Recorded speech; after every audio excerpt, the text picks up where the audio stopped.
Okay, so we have a new episode of Legends and Leaders, and today it's great to have Sanket here. So you're behind a really innovative company in the video space. I think you're doing something that enables a lot of people to get access to high quality videos, make high quality videos with AI, and really democratizes this process. It's something that many people haven't been able to take the creativity in their minds and actually channel it into something real if they don't have these skills. And there are a lot of platforms that make it easier now, but like the customization still is not fully there, and what you've done is you've enabled that customization to be present with AI.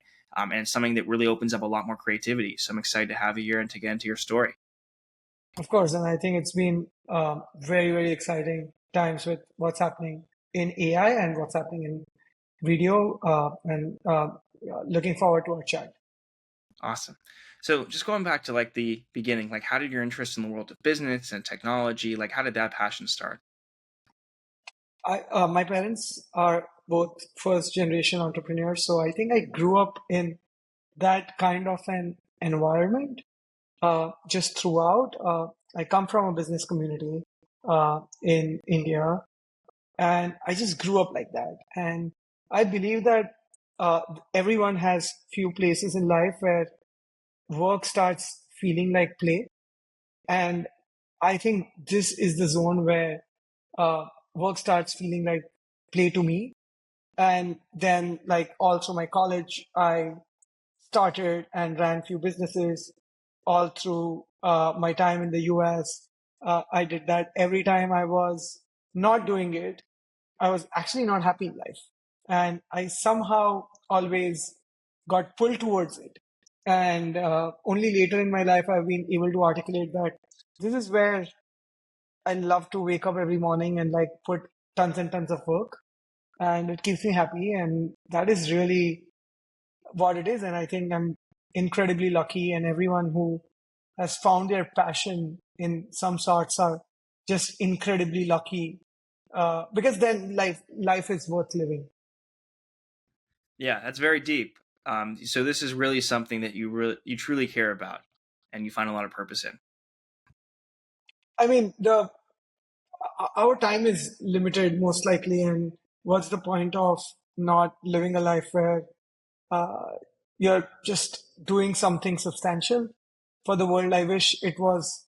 I mean, on one spectrum of that, it is Elon Musk, who is like, wants to take civilization to space. I wish I had the skills and the talent to do something like that. But if not that, at least I can maximize my potential to what I can. And I think video is a large enough problem that probably can sit under my skill set of solving it and then moving the world from point A to point B, which is essentially uh, Ben and Sanket should be able to create a great video if they want to create a great video. Mhm. So how did this specific idea really originate? Was it like a problem that you had yourself? Like, hey, I want to create something, I'm not able to. Like, how did this idea for what you're working on now come about? I truly believe that you have to be deeply passionate about working on anything that you want, and does mostly it manifests from some sort of personal problems a lot of times in life. It's not a set rule, but it can very easily set up from a personal problem. It did for me. Uh, I was creating 10-minute video summaries of non-fiction books while I was at University of Michigan. I just thought that this is not how the world should be. This is not how video should be done in the world. And then I was also naive to believe that I could do it. And the reason I mentioned earlier that you need to be deeply passionate about something essentially comes from a place where there are so many ups and downs in business. There's just so much pain that you go through on a daily basis that unless you really believe in it and truly want to achieve that, uh, it's going to be tough to be sustainable. And I do believe that like perseverance is one of my superpowers, and I think perseverance is probably one quality that cannot be replaced by any other skill that you have, at least in entrepreneurship. And is that a skill that you feel like you just have had naturally, and or have you had to really work on it? Yeah, I think I have had it naturally. My tolerance for pain is quite high. And that's also primarily because, to be honest, I told you that both my parents are first generation entrepreneurs. I actually grew up believing that this is what happens in business. Like, this is just standard. Like, this is what happens. Like, my father has split with his co-founders and like done a bunch of things and like started a new business, and then something has tanked and started another business that has eventually worked. So I think he has seen all that drama related to entrepreneurship. Yeah, I'm sure it really gave you the right background there to understand what's good, what to expect when Yeah, you're watching it happen. it's, So, how I did you don't think get it's a this fun background, but I think it happens. 100%? How did you get this built? What did it take to actually make the first version of the platform? So the first version of the platform was Canva-esque in many forms. It is what I'm truly trying to do is across the different use cases of video, give people an ability to be able to create a great video. That's as simple as like what we are trying to achieve in the world. We started with a category where you could create a bunch of template-based videos, and it was an online editor. But what is very interesting is just the phase before that. This was 2017. We actually started playing with a bunch of NLP to understand sentence structures and then see that if we could visualize the videos from text and then realize that probably it's not something that we would be able to do in the world. And uh, it's just funny that that's exactly what's happening with InVideo now. So it's been 2017 through 2024, where what we first thought how the world should be, and then digressed from that, because the world was just not there to do it. And with all this AI and underlying technology coming out, um, I think we just pick the right pain points. And I've always maintained that the best products are built at the intersection of what's possible just now when married to customer needs. So I think the evolution of AI in this world has truly met like a bunch of great customer needs to make video creation simple. So, the AI component was an interesting component to add in and makes what you guys are doing very different. What went into creating that AI component, and how does it fully work? We we built directors using LLMs. So what we are trying to do is really making you feel that you're dealing with someone who is actually creating a video. That someone is an expert in video creation. And that's what the director really does, which is it understands the context. Your first thing that you're doing is entering text prompt to what you want. And then it's doing a bunch of work, which is actually happening on an editor, except the editor is not exposed to you. It's taking your natural language, understanding and translating into the editing dialect and doing that work for you. And you also, so you get a first cut of the video then, and you could iterate on the first cut of the video again via edit commands, which is really natural language. And if I look at the world 5 years out, probably this is how things should happen in the world, where uh, your ideas, your creativity matter, but they are the barriers of technical skills are taken away to a large extent. Do you see AI as something that replaces the people creating these types of graphics in videos and the editors, or do you see it working alongside? Like, how do you view the role of AI? Because some people today are afraid that it's going to take their jobs. I think there are 2 points here. I think if you take a larger worldview, then every technological shift in the world has had a net positive impact. Um, and I think this is not the last thing as humans, like this is not the last thing we are going to invent. And I think adapting to that is crucial versus being scared about it. I think people should consider embracing change because it's going to happen. The second important part here is that it doesn't, in my opinion, really take away jobs. Okay. There were a lot of people in the world who wanted videos, who can't create videos. So they had a thought. And then they never really went to someone to get a video created. They actually killed that thought in their head. And the video never appeared in the world, really. So you solve for that segment. The second important part is if you look at a video editor, we are giving video editors, AI is giving video editors superpowers to play around with more ideas, to make things tangible that you are not able to make it tangible, that you, an idea while creating a video, you had to kill in your head. You are now going to be able to make it tangible because it's fast. So it's really enhancing your creativity. It's saying that, hey, let me take away all this menial work away from you so that you could do what you are supposed to, which is be creative, have ideas, think about the problems, and let it try and do this, right? So I don't think that it takes away. I think it gives you superpowers if you want those superpowers. And if you are going to embrace it, then you will get superpowers. Yeah, I like that way of looking at it too. I think that the best way to look at it is like there's a ton of people that maybe aren't using editors just in general or having anybody make videos for them. And that's just an entirely lost creative market. And it doesn't even affect the traditional, super pro people that need the most complex things done. Like this is just a very underserved area that, that just isn't taken advantage of and being helped out. And that's something that doesn't Correct. affect the others. So I definitely like Correct. that. And correct. And a large Coke ad is not going to be built only by AI, by the marketing team.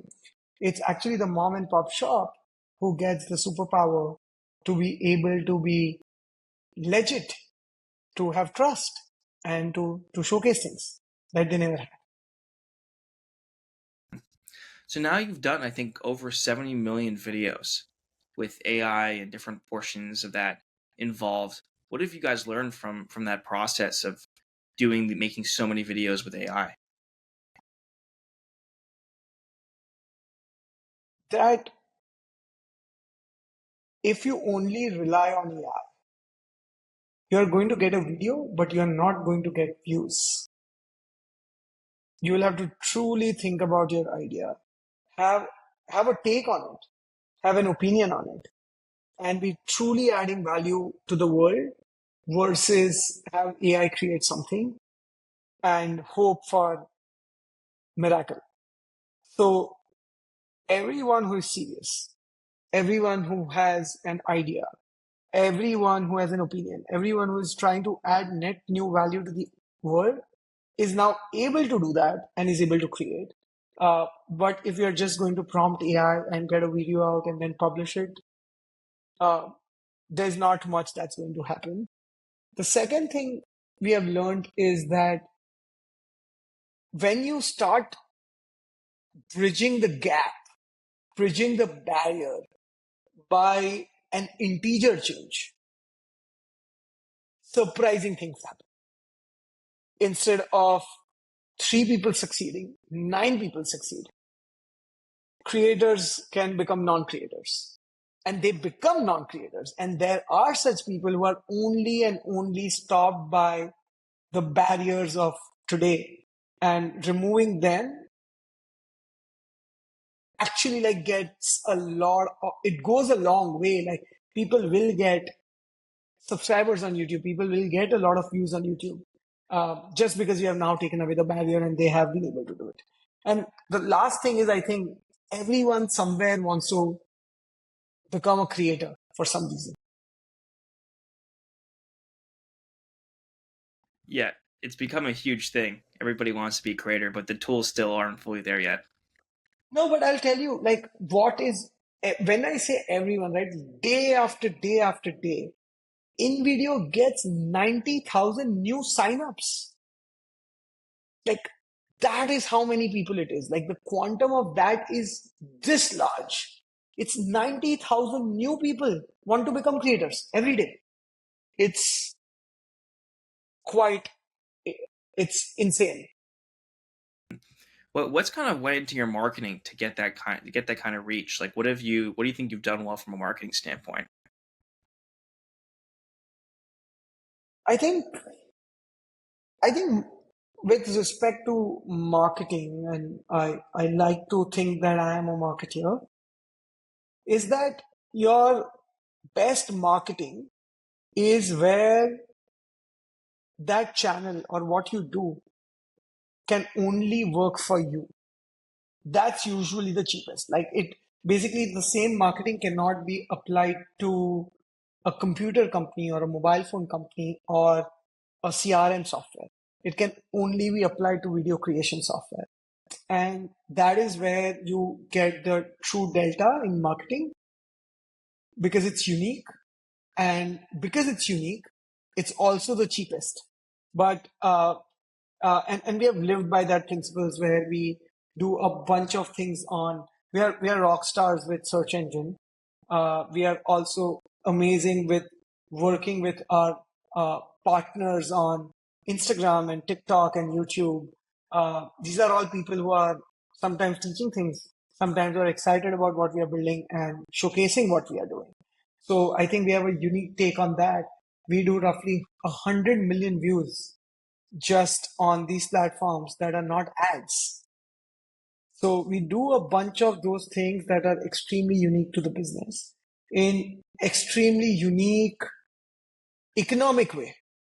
Like, I'm not saying cheap. I'm saying like it's just a different economy where we think about a win-win that only we can do. And that is really what has gone into marketing. Besides that, there's a lot of rigor and repetition where you keep doing something day after day after day and it compounds. My articulation is also that today, like, InVideo is largely present in every street of the internet in many ways. Like, we are embedded in so many streets, but that's because we had to embed one by one over the last 5 years every single day, and it has now compounded. So it's a multiple front approach, and a lot of it's very organic from a content It standpoint. is, yeah. But we do SEO, we do blogs, we do influencers, we do ads, we do affiliates, we do some PR. So we do multiple channels, and different channels at different points of time are at a different, I like to call it throttle, where some channels are on a 9 or 10 throttle and some channels are on 2 on 10 throttle. Is there anything? There's a really good book, Traction. I think everyone should read that book. It talks about 12, 13 different channels that are the only channels available in the world, and they can be integrated to your business in different ways. Mm-hmm.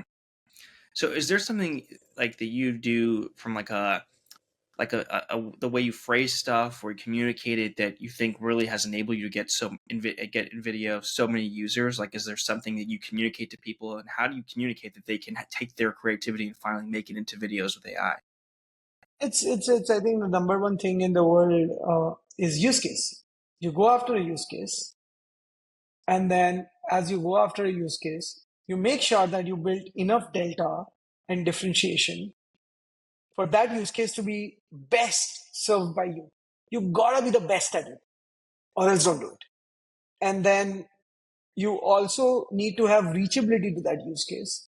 And you need to right size that reachability, where you say that if this is the use case, this is my reachability spectrum, here are the channels, here is how much I can reach, here are how many views I can do. If I do X many views, this is the size of the market for that use case. Like, video creation is our size of the market for as a meta. But on a day to day, every use case that we consider to go after actually defines the size of the market for the next 6 months. And if we don't have an insight, we won't go after that use case. Makes sense. So what do you want to accomplish now? What do you feel like, what do you think are the most important goals that you have that you really need to achieve to really scale this much further? I think I have, over a period of time, I'm far more missionary than mercenary in that sense. And it's good and bad. There are pros and cons. But really, what did I set out to do was to move the world from point A to point B. And that point is when not being able to create a video to when being able to create a great video. And I think that is when the mission is accomplished. And when that happens, when the mission gets accomplished, I think it's going to be a lot of boring revenue extraction, which I will do, but I don't think that's the most exciting part in the world. It is just to move it. And I think we are like 3% done, 4% done at max. And what do you think it's going to take to get to that, make that percent much higher? I think it's about being able to constantly have great insights and truly add value. Like, not go from a 19 pointer to a 20 pointer, but go from a 2 pointer to a 9 pointer. That is the that is how much friction you have to remove. And for that, you need ideas and insights. So I think ideas, insights, and then right layer of layering, because here there is a lot of competition. I think I'm incredibly uh, proud of, it's incredible what companies like Canva and Adobe have built. So you have to constantly be sharper than them, and you cannot be sharper than them at their own turf. So you have to find your own turf. So it's a bunch of layering, step by step work that will have to happen towards ubiquity, and that is really when that can get solved. So because the reason what I said is because that when you lose momentum in life, in a startup specifically, it's death. You are handling crisis every day. Someone's leaving, someone's not joining, someone's pissed. You need momentum. And to have momentum, you have to win. And to win, you have to make sure that it's layered right, because it's still layering, because you are going to eventually do everything, but there is something like timing in the market. And if you don't get that right, then you won't get the momentum. And thus you're just like balancing so many things to actually, it's stupid, but you got to do it. Well, I mean, that was all the questions that I had. I appreciate you taking the time and doing this. I'm definitely excited to see where you take this because I think that there's so many great ideas out there in video that just don't come out. And a lot of people need to be empowered to make those. And I think you've already created a great solution for that. And you mentioned 3, 4, 5% of where you're at today. I mean, what you can achieve with getting much further there is going to be really exciting. So I wish you much success and thanks for doing this. Thanks a lot, Ben. See you.